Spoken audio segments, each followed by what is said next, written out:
Today I'm going to share 10 things that you want to know before you buy a manufactured home in Salem, Oregon, or honestly anywhere in the surrounding areas. If you're new here, welcome. My name's Mariah. I'm a real estate agent here in the beautiful state of Oregon. If you are thinking about relocating to or just buying or selling real estate here in the Willamette Valley of Oregon, feel free to reach out anytime. We would absolutely love to work with you. Shoot me an email. That's going to be the first step, and we can get a call on the schedule. Okay, let's jump right into these tips. The very first tip is not all manufactured home financing is created equal. This is very important to know. We have a couple of really solid manufactured home financing company recommendations. We do not get any sort of kickback, referral fee, or anything for recommending them to you or you to them. The only thing that we get is the satisfaction of knowing that our buyers are being taken care of by a lending institution that's going to do a really great job. And the reason I say that is because we have worked, when it comes to manufactured home financing companies, we have worked in the past. We've sold a lot of manufactured homes over the years since 2015, and we have worked with some really nightmare situations because of the lending. There are certain manufactured home financing companies, not the ones that we will send you to, but there are some that are like big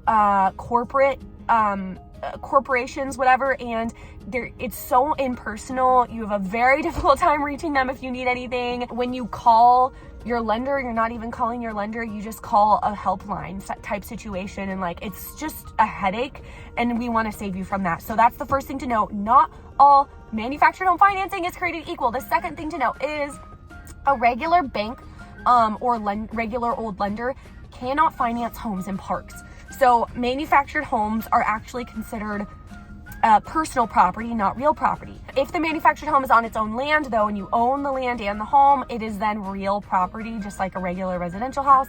Same thing that your lender can finance. However, most likely. A regular bank and lender cannot finance a manufactured home that's in a park where you own the home but not the land. You pay space rent on the land. That's something entirely different. The third thing to know is really important. I just had a call the other day with a buyer who wants to buy a manufactured home as a first-time buyer, and this is something that's important to know because not all parks are going to work for you. So there are 55 and over communities, at least in our area there are. That means obviously you have to be over 55 or over to live there. And then there are also all age communities. If you're under 55 and you want to buy a manufactured home in a park and you send me a listing that is in a 55 and over community, I will be able to let you know before we even look at it, so we don't have to waste our time looking at something that you can't even buy anyway. Honestly, usually those parks are pretty strict with the rules. It's going to be different park by park. For some reason, they're not that lenient, even if you're almost 55. Some parks will work with you, but more often than not, they won't, surprisingly. Number 4 thing to know is there are great parks on every single side of town in Salem, as well as really so many different towns on the outskirts of Salem in basically every direction. So no matter what area it is that you're wanting to live in, there are really great parks in our area. We can help you find one. Thing number 5 to know is you pay space rent. Yes, that is a downside. However, an upside is you can find a 1,700 square foot new or almost new or just looks newer home for so much less. You could never be able to obviously find a regular residential home or even manufactured home on its own land for the same price. So in my opinion, from what we've seen over the years, it really is such a great way to get your foot in the door in real estate and just start building equity. Number 6 goes along with number 5. Like I said, to start building that equity. Number 6 is they do appreciate over time based off of my experience. You hear a lot of people say things like manufactured homes don't appreciate. Well, I have sold many manufactured homes over my time in real estate. I have been a real estate agent since 2015, and we do work with, we work with all kinds of buyers and sellers.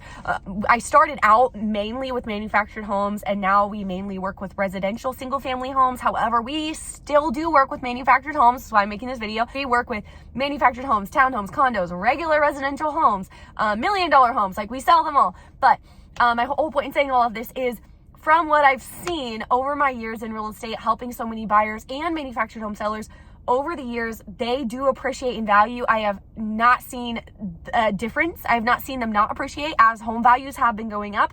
manufactured home values have absolutely been going up as well. It always blows my mind seeing what the manufactured home seller purchased their manufactured home for and how much they are making from their sale. The seventh thing to know is not all realtors can sell these. So check first, make sure you find a realtor that can sell them. We can sell them. So if you would like to work with us, we'd love to work with you. Whether you're buying a manufactured home, a stick-built home, like a regular residential home, or any other kind of home, we'd love to work with you. But not all realtors can sell these because it is actually a separate license.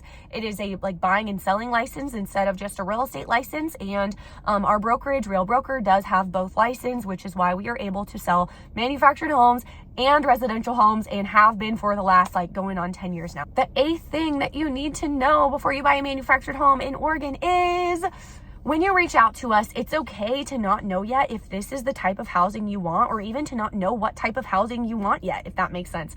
I guess what I mean by this is we have buyers that reach out to us all the time who they know they want to buy a house, or they think they do. If they can qualify, they're planning on buying a house, would like to buy a house, but they have no idea at this point when they reach out to us if they want to buy a manufactured home, a regular residential home on its own land. They just don't know.